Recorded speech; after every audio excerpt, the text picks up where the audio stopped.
Hello and welcome to Living Room Chats. I'm Vivian Seeloff, and today you can be my guest. Welcome to my living room. Come sit in my comfortable chair, and today I'm going to serve you tea, and we're going to drink it the British way. So that's for you, that's for me, and we're going to have it. To have it the British way, we need to have milk in it.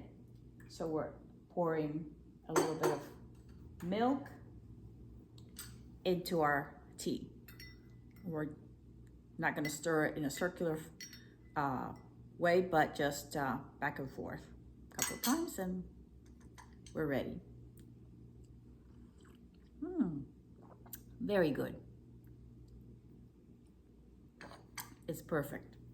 And this is Lady Grey that we're having today. Twinings Lady Grey. One of my favorites. Okay, so today we are going to talk about, in Cultivating Roses, chapter 6. And chapter 6 is titled After the Honeymoon. My beloved is mine and I am his. Song of Solomon 2 verse 16. And so the adventure begins after tying the knot. You have been waiting for this moment in time, and you are now in your long-awaited lovebird's nest. In the beginning of your marriage, you are thrilled to begin your married life together, and this is energizing and wonderful. This is a blissful time for the two of you. You are settling into your new home like two sweet lovebirds, creating fresh new memories. Your lovely wedding and adventurous honeymoon came and went. Now the newlyweds must settle and adjust to their new life together in their new home, sweet home. Keep in mind that it takes time to adjust to each other's styles, habits, and work schedules. Your goal is to blend the differences in your lives to work things out to be able to have a happy and healthy married life together. And yes, this takes work, but you both can do it by trying on a daily basis. Each day will be a new adventure in getting to know each other better as every day, week, month, and year passes. And so I go on to say every bride and groom bring in his or her own suitcase full of childhood years, family, traditions, friends, college, career, job, hobbies, and such into the marriage. But now in Christ, you are one in Him as husband and wife so that you can begin a new life together. So I go on with the first weeks and the first few months and up to the first year. And so a pastor said, a pastor I know used to tell newlyweds that by their 6th month of marriage, the newlywed couple has already had their first argument. Now remember, he always said that.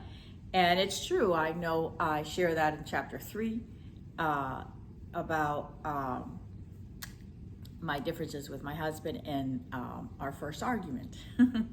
So, and it's normal. I want you to know that it's normal. And so the thing is that you need to both discuss what you want in your expectations in your marriage. This is why I added a whole list of questions in the back of this book before and after you wed to discuss with your spouse. It's a must. I know it would have helped me tremendously as before I wedded for sure, and after we were married.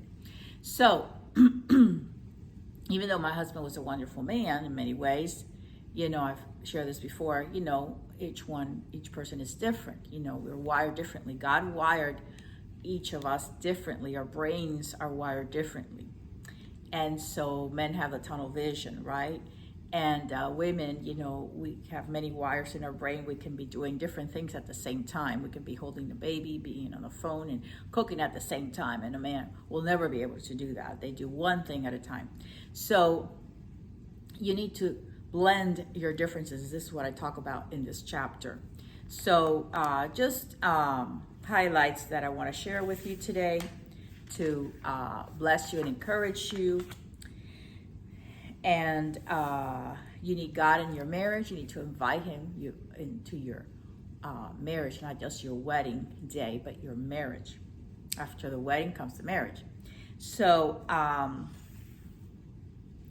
okay, so I talk about, but you need to be very creative, and I talk a lot about this in other chapters, how to be creative in your home with your husband, and how to keep the fire going.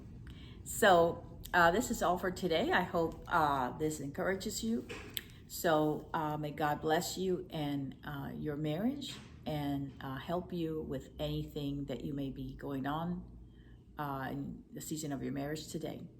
And remember that Jesus is with you in your life and in your marriage if you have invited him to be part of it. Thank you.